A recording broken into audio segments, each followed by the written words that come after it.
রায়গঞ্জে মাদক সহ গ্রেপ্তার যুবক, উদ্ধার কয়েক লক্ষ টাকার ব্রাউন সুগার। ধৃতের কাছ থেকে উদ্ধার 381 গ্রাম ব্রাউন সুগার।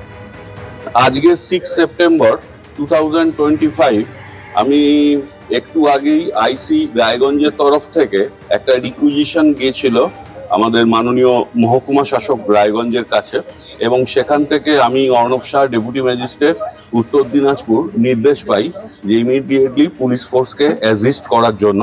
তাই আমি এখানে এসে উপস্থিত হয়েছে ধৃত ব্যক্তিকে ম্যাজিস্ট্রেটের কোর্টে প্রডিউস করার জন্য যথোপযুক্ত ব্যবস্থা গ্রহণ করছি, এবং এ ব্যাপারে আমরা ইতিমধ্যেই জেলা শাসক, মহকুমা শাসক এবং এসপিকে জানিয়েছি। দক্ষিণ 24 পরগনার মন্দিক বাজারের পর এবার মেদিনীপুর। দেওয়াল ভেঙে মৃত্যু না হলেও এবার মেদিনীপুর পুরসভার 8 নম্বর ওয়ার্ডে ভেঙে পড়ল মাটির বাড়ির একাংশ। বাড়ির দেওয়াল ভেঙে জখম হলেন 2 আদিবাসী সম্প্রদায়ের মহিলা। দুজনেই হাসপাতালে চিকিৎসাধীন।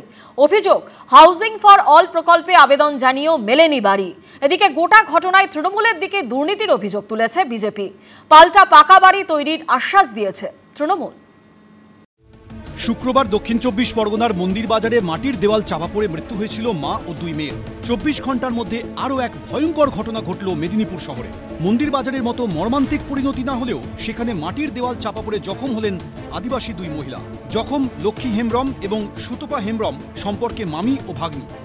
পেছনের যে অংশটা রয়েছে, গতকাল রাতে হঠাৎ করেই এই বাড়ির একাংশ এইভাবেই ভেঙে পড়ে। মাটির বাড়ি হওয়ার দরুন এবং গত কয়েকদিন ধরে বৃষ্টি এবং বাড়িতে ফাটল থাকার দরুন হঠাৎ করেই এই বাড়িটি গতকাল রাত্রে ভেঙে পড়ার দরুন 2 জন মহিলা জখম হয়। বাড়িটিকে ভেঙে ফেলা ছাড়া আর কোনো রাস্তা নেই। প্রশ্ন উঠছে, এখনো অবধি এইভাবে মাটির বাড়ি কেন থাকবে? বাংলা বলতে ওখানে একটু হয়ে গেছিল, ফেটে গেছিল। বৃষ্টি তো ভিতরে পড়তো একটু। সরকারি বাড়ি পাওনি? না, জমা দিয়েছে কাগজগুলো। দক্ষিণ 24 পরগনার মন্দির বাজারে আবাস যোজনার টাকায় পাকা ঘর তৈরি শুরু করেছিলেন বৃহস্পতি কর্মকার, কিন্তু সেই কাজ সম্পূর্ণ হওয়ার আগেই মৃত্যু হয় তার ও 2 মেয়ের। এক্ষেত্রে মেদিনীপুরের ঘটনার সঙ্গে অনেকটাই মিল পাওয়া যাচ্ছে। মেদিনীপুর পুরসভার 8 নম্বর ওয়ার্ডের বাসিন্দা লক্ষ্মী হেমব্রমরা এই মাটির বাড়িতে থাকতেন। পরিবারের দাবি, কেন্দ্রীয় সরকারের হাউজিং ফর অল প্রকল্পে ঘরের আবেদন জানানো হয়েছিল, কিন্তু সেই আবেদন মঞ্জুর না হওয়ায় কাঁচা বাড়িতেই চলছিল ঝুঁকির বসবাস। শুক্রবার রাতে হঠাৎ গায়ের ওপর হুড়মুড়িয়ে ভেঙে পড়ে ঘরের এক পাশের মাটির দেওয়াল। জখম হন 2 জন। লজ্জাজনক ঘটনা এই জন্যই, কেন্দ্র সরকারের পাঠানো বাড়িকে আত্মসাৎ করে এসটি সমাজের মানুষ, পিছিয়ে পড়া সমাজের মানুষকে বঞ্চিত করে এখানকার লোকাল তৃণমূল কাউন্সিলর থেকে শুরু করে তৃণমূলের চেয়ারম্যান থেকে শুরু করে কাটমানি খেতে অভ্যস্ত। তাই যারা যোগ্য প্রাপক, বাড়ি পাওয়ার যোগ্য, তারা আজকে অসহায়ভাবে দিন কাটাচ্ছে। ধিক্কার জানাচ্ছি। বাড়ির টাকাকে আত্মসাৎ যারা করেছে, আইনত ব্যবস্থা গ্রহণের আবেদন জানাচ্ছি। যে দুর্ঘটনা গতকাল ঘটেছে, আমরা ঠিক সময়ে যদি টাকা পয়সা পেতাম তাহলে বাড়িগুলো এদের নির্মাণ হয়ে যেত। এদের তালিকাভুক্ত আমরা করেছি। আমরা যত তাড়াতাড়ি সম্ভব এই বাড়িগুলো নির্মাণের কাজ আমরা শুরু করব।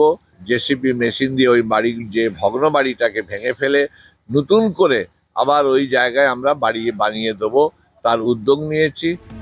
ভাঙা বাড়ি সরকারি প্রকল্প, তা নিয়ে রাজনীতির কচকচানি চলছেই, কিন্তু পাকা বাড়ির স্বপ্ন আদৌ পূরণ হবে কবে? সৌমেন চক্রবর্তী, এবিপি আনন্দ, মেদিনীপুর। রাশিয়া থেকে ভারত তেল কেনায় তিনি হতাশ, জানালেন আমেরিকার president Donald Trump.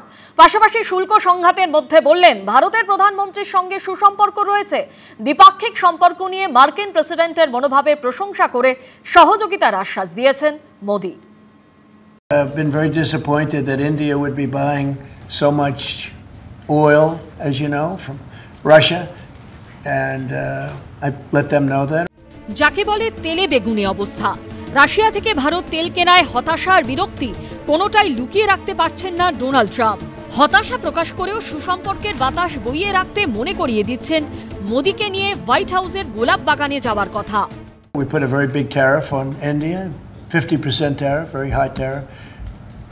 I get along very well with Modi, as you know. He's great. He was here a couple of months ago. In fact, we went to the Rose Garden and the grass was so soaking wet.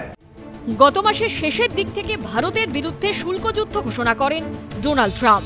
Ganesh চতুর্থীর দিন আমেরিকার 50% শুল্ক কার্যকর হয়েছে ভারতের উপর। ওই সিদ্ধান্তের পর ঘরে বাইরে প্রবল সমালোচনার মুখে পড়েছেন মার্কিন প্রেসিডেন্ট।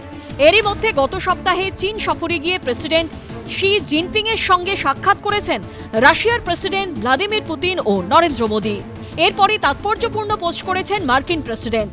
শুক্রবার নিজের সোশ্যাল মিডিয়া হ্যান্ডেলে ট্রাম্প লিখেছেন, মনে হচ্ছে অন্ধকারতম গভীরতম চীনের ভেতরে আমরা ভারত ও রাশিয়াকে হারিয়ে ফেলেছি।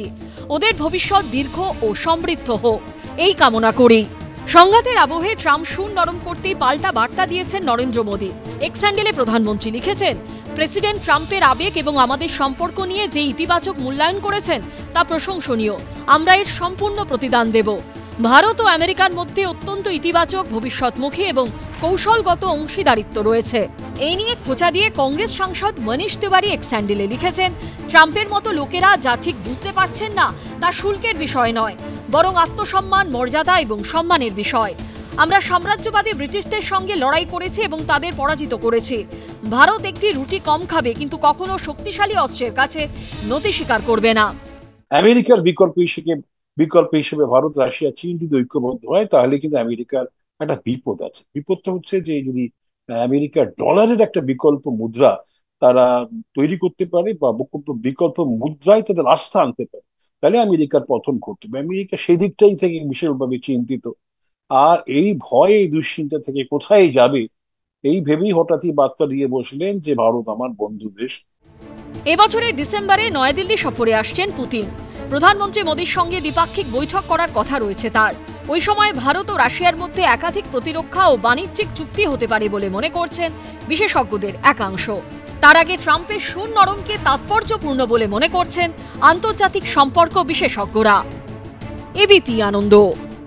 সুদূর মহারাষ্ট্রের হাই প্রোফাইল সেক্স র্যাকেট চক্রে নাম জড়ালো বাংলার অভিনেত্রীর।